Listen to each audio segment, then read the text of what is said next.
اب علمی، فکری اور تاریخی تحریریں صرف پڑھی نہیں سنی بھی جا سکتی ہیں۔ اشراق، امریکہ کی آڈیو سٹوریز میں۔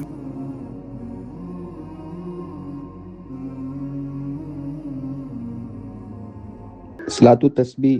فقہ و حدیث کی روشنی میں، تحقیق و تالیف ڈاکٹر محمد عامر گزدر۔ خلاصہ تحقیق و تخریج: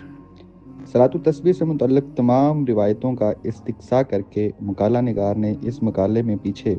جو مفصل تحقیق پیش کی ہے، اس سے ایک بات تو یہ واضح ہوئی ہے کہ بہت سے معروف مصادر حدیث و آثار صلاۃ التسبیح کے بارے میں کسی بھی روایت کے ذکر سے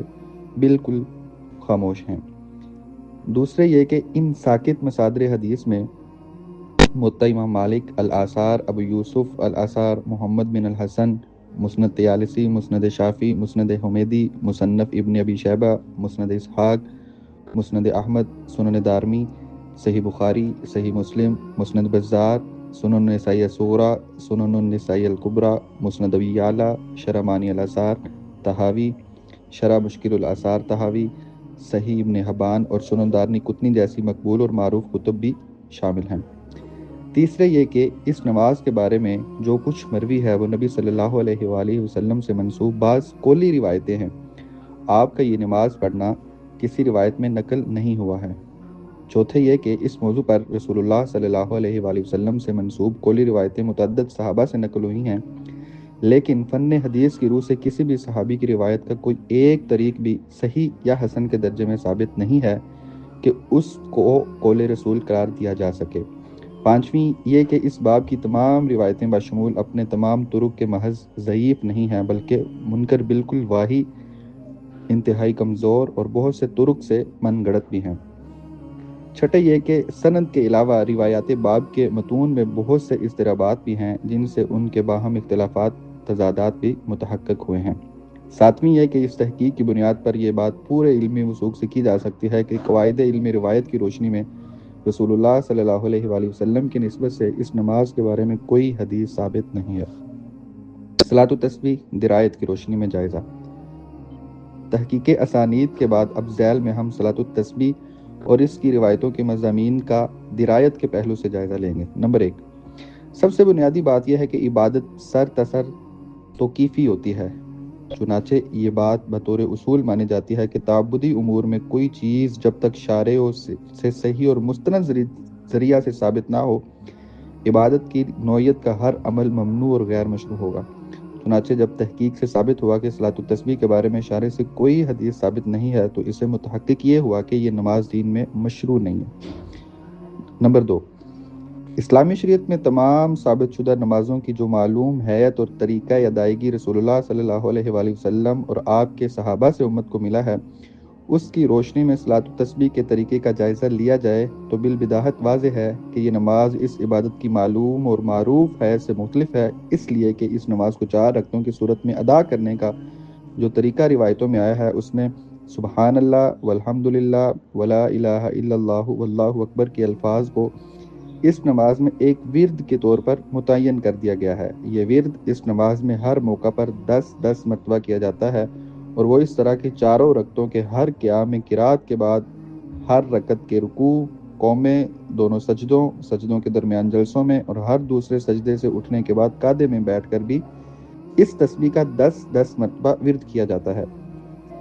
اب ذرا عام نمازوں سے صلاۃ التسبیح کا تقابل کر کے دیکھ لیجئے۔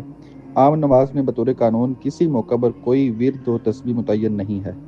کسی ذکر و تسبیح کی معین عدد کے ساتھ تکرار بھی نماز کی شریعت میں مقرر نہیں ہے۔ اسی طرح عام نمازوں میں قرات کے بعد کوئی ذکر و تسبیح نہیں ہے۔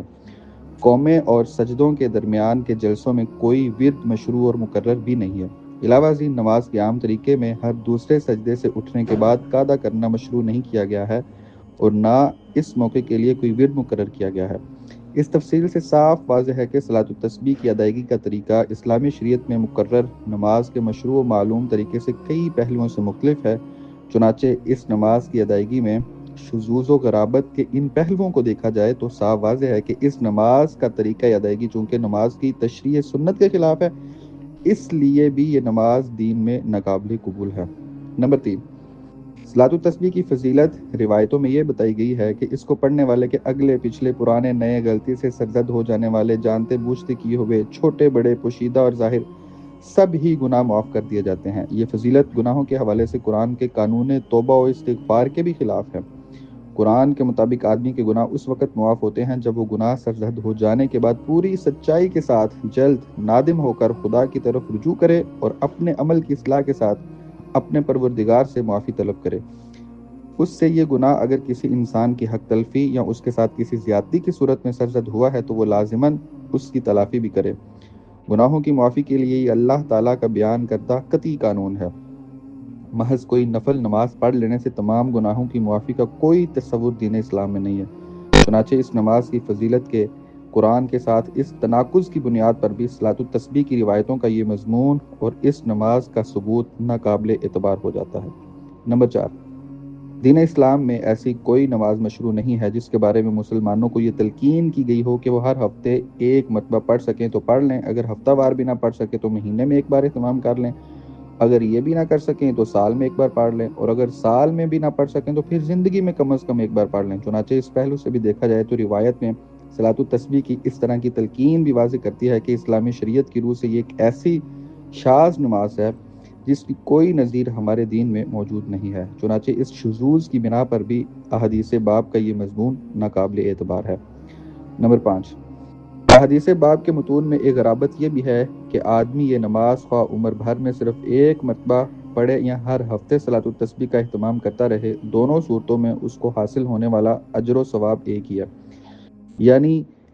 یہ ایک نماز ایک مرتبہ ادا کی جائے یا عمر بھر ہفتہ وار پڑھی جائے، دونوں صورتوں میں اجر و فضیلت میں کوئی فرق واقع نہیں ہوگا۔ ایسی کوئی نماز بھی دین اسلام میں موجود نہیں ہے جس کی تلقین خود دین نے کی ہو اور پھر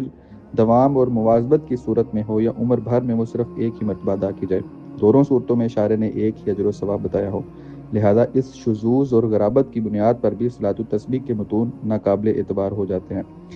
ایک طرف یہ نماز منفرد طرف سے پڑھی جاتی ہے اور دوسری طرف اس کی فضیلت بھی غیر معمولی بتائی گئی ہے۔ چنانچہ ان دو وجوہات کی بنا پر یہ عقلی اقتضا پیدا ہوتا ہے کہ ایسی نماز نبی صلی اللہ علیہ وآلہ وسلم کے علم اور عمل میں ایک ثابت شدہ نماز ہونی چاہیے تھی۔ اس پر صحابہ کرام کا عمل بھی معلوم و ثابت ہونا چاہیے تھا، اور پھر یہ نماز اپنے ثبوت کے اعتبار سے دوسری